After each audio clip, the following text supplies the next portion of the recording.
Hello everyone, welcome back. So what we're going to talk about today? Well, you see it in the title, ways in which we learn.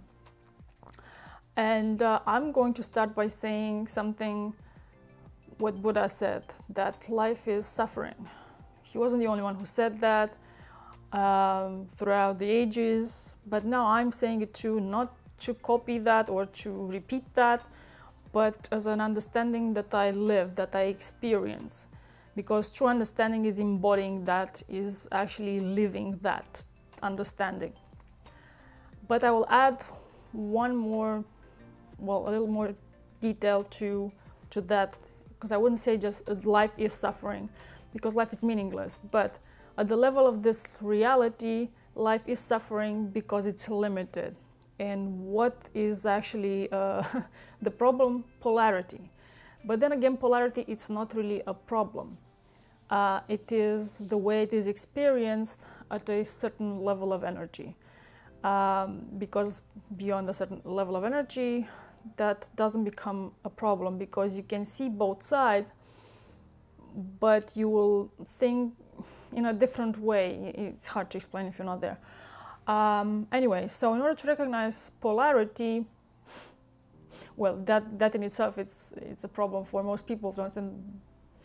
This is how life is coded in polarity. The good, the bad, well, a lot of people already noticed this, but in the end it's like, why or how, why? So I said the first differentiation is an idea, a concept.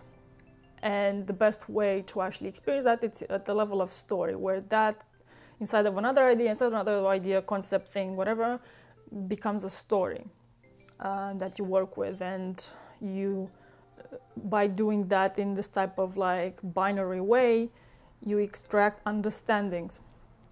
But to go back a bit at what I said is like about the idea, is that what generates actually space and time? It's an idea. And to be even more precise, is that the desire to experience that idea and concept creates space and time. It's like an idea, it's just like this little point, and then there's this movement, say explosion, and then bam, it's like you have the space and time. Basically the context, it just like becomes something out of nothing, basically, and then you play out all these things. And of course there's different levels of the story, and which implies different architecture.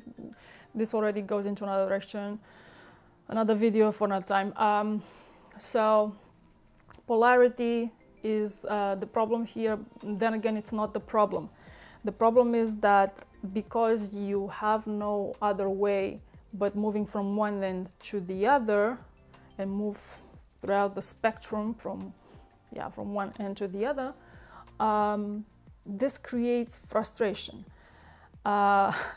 especially when you actually end up at one end of, let's say, an idea of a concept that you experience in your life, and then you experience its walls, and it's like, and then after that wall you see that there's the other side. So it's like, what? So now this is a small example. What? So now I'm not going to be good anymore, I have to be bad? No, that doesn't mean that, but you will see the limitation, and then right at the wall you will see the other side.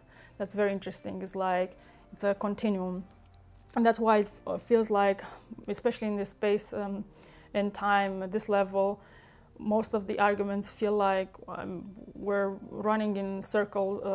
We are not finding any real solution, because at that level you're not meant to find any solution. You just run around in circles.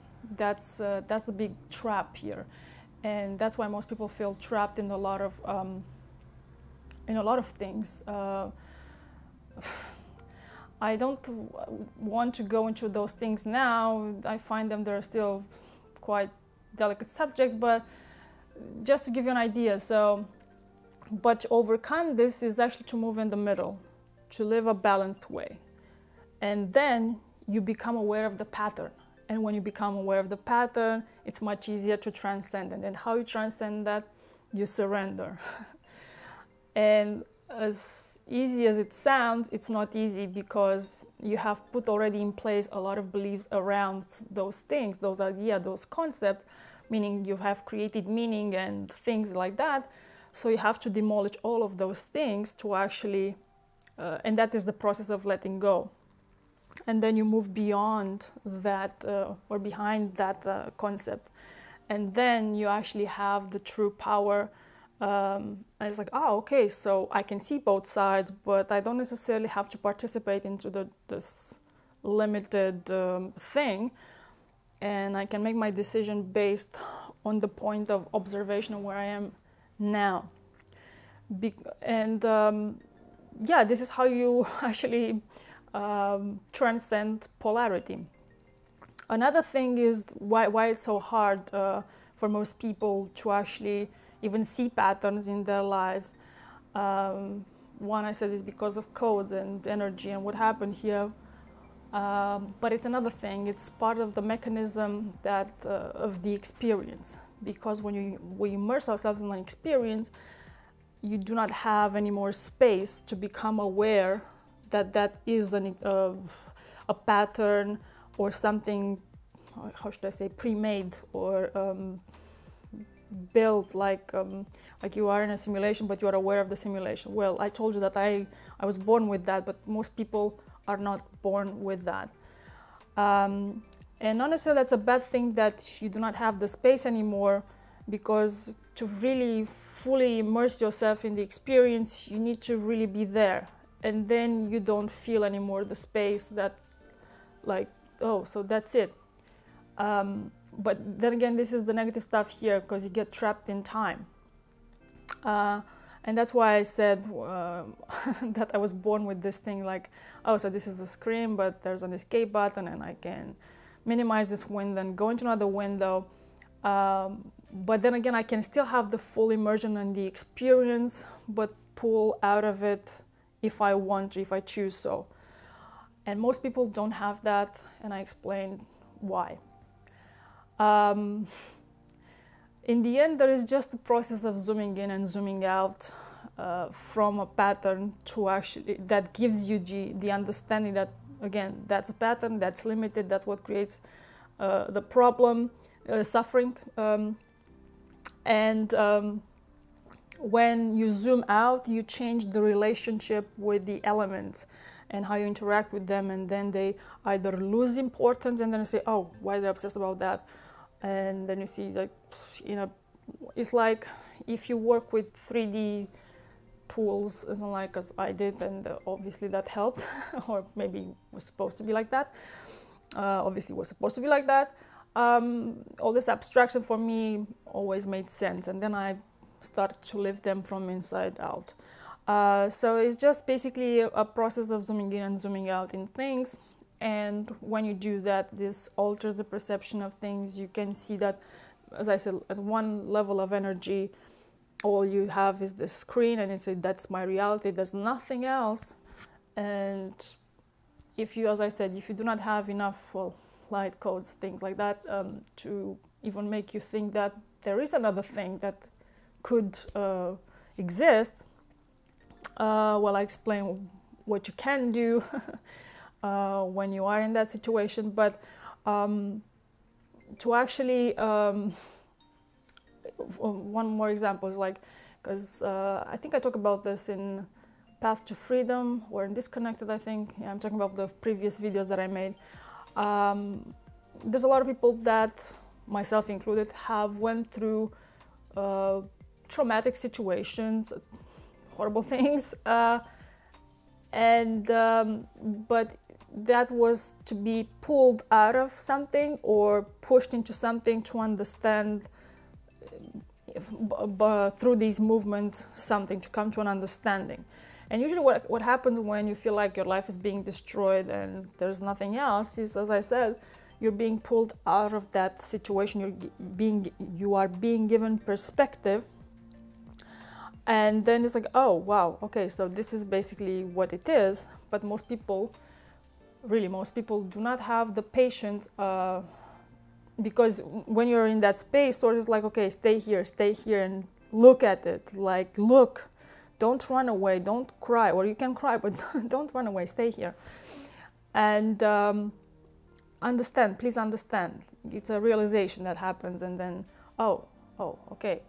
And when you don't run and you stop finding excuses for this and that and whatever, yes, we can find a lot of explanation why, and all sorts of points of view at this level of polarity, and everything becomes valid from a certain point angle. And that's why the best way is to move out of it, not necessarily because you deny the polarity, because you will see each side, but then you move past it, you move behind it actually. And then the decisions that you make are not going to limit you and are not based on the limitation that you experience or you have previously experienced. Yeah, so there is basically just this zooming in and zooming out. It's just a movement. It's an illusion in the end. That, as I said, that creates this space and then takes the space, and then you have only the limited experience that, okay, that's it, and then source, okay, I'm going to give you another perspective, removes you from that story or that drama, or from that something that you thought that's my life, that's what I'm supposed to do, and then you say, what have you done? It's like, I have no meaning, there's no meaning, I don't know what to do myself. So that's why this path is not necessarily for everyone. This type of abrupt learning, most of it is kind of like this in serpentine, not abrupt. That's just too much disruption in a very short span of time. Yeah, I don't know, I hope it made sense a little bit what I just shared today, and yes, there's a blog post for you on my website. Okay, see you next time. Ciao.